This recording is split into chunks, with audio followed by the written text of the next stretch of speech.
Can you use chords effectively? Learning about chords and the progressions isn't enough. You need to understand what makes chords sound good. Today let's learn how to write chords by analyzing the classical piece The Death of Aase by Edward Grieg. What you learn today is essential to writing cinematic music, classical, jazz, or any genre of music. Let's write a chord progression of 1-5 in B natural minor. What's the tonic chord? It's B minor, which consists of B, D, and F sharp. Next, what's the dominant? F minor? No, we want A sharp, a leading tone, instead of A. So it's F sharp major, or F sharp 7. Thus we've got B minor to F sharp chord progression. We're gonna distribute the notes to strings, which consist of first violin, second violins, violas, cello, and double basses from top to bottom. Now here's the lesson, how will you do it? The two keys are voicing and voice leading. First, see the chords vertically. Chord voicings refer to the way the notes of a chord are arranged. Good chord voicings makes the chord sound rich. Let me explain with The Death of Aase. These are the first two chords of The Death of Aase, B minor and F sharp. Let's see the B minor first. The basses play the bass note B. The top note was played with violin 1 and violin 2 in unison, F sharp, which is the fifth of B minor. Then the viola plays B, which doubles the bass note. Then cello plays the third. Then you have the complete B minor.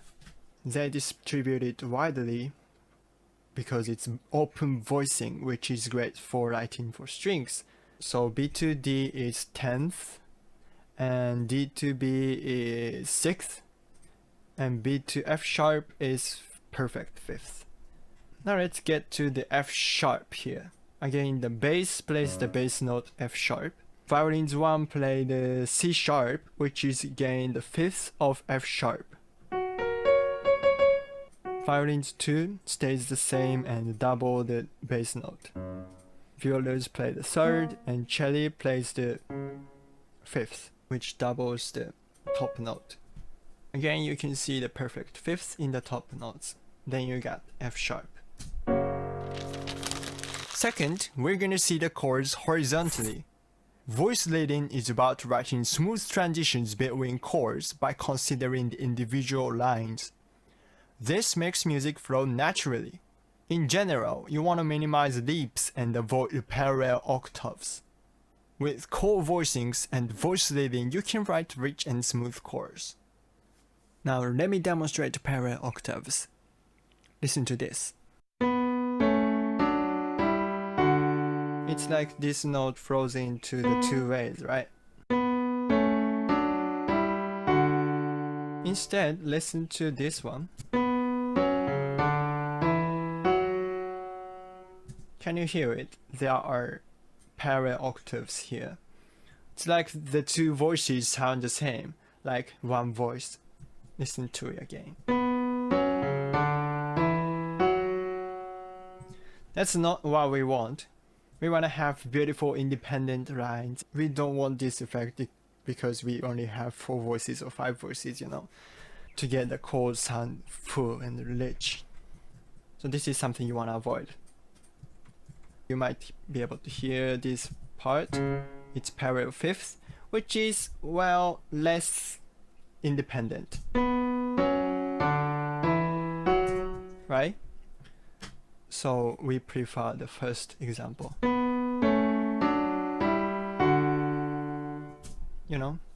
Well, we will see more about it in the next episode. Let's see The Death of Aase again.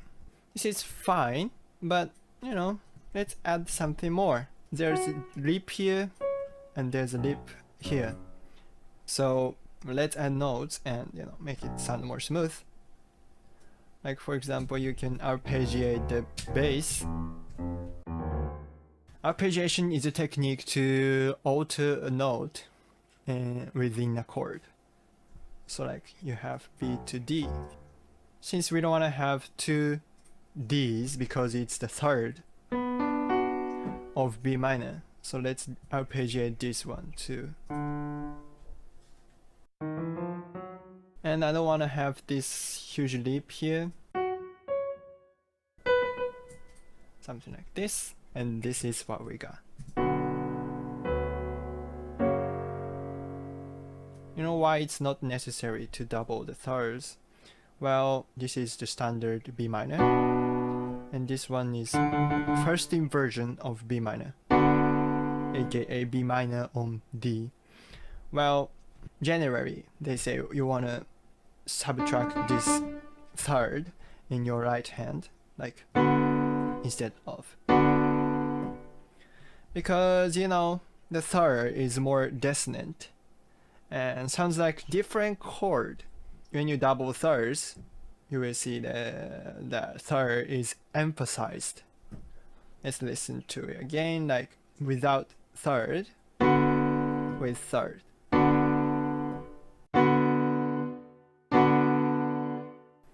You know, so that's not what we want here. So I can avoid it with this arpeggiation.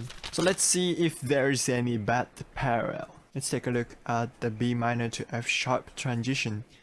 There's no parallel motion here, but let's see the voices one by one. The voices jumps upward by third, cello jumps downwards by fourth, viola is a second, downward, second violin stay, and the first violin moves an upward by a step. Next, look at the transition between F sharp and the B minor. Can you see there are parallel motions? Yeah, there are two pairs of parallel motions. First violins and basses, there's parallel fifths. The interval between F sharp and C sharp is perfect fifth, so in theory you want to avoid it, like parallel octaves, but it's no problem here, especially because they are far from each other. And it's only just one time. And there's one more parallel motion in the inner voices. So again, what's the interval between C sharp and A sharp? Yeah, it's sixth. Do you think it's a problem? No, the sixth parallel is rather good, beautiful. So the transition sounds like this. This is a MIDI recreation of the first two bars of The Death of Aase.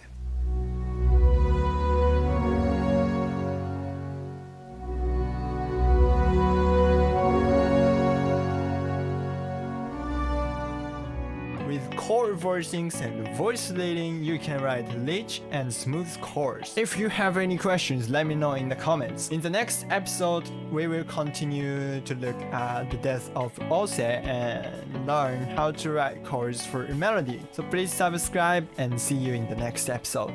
Thank you so much for watching till the end. If you can dream it, you can compose it.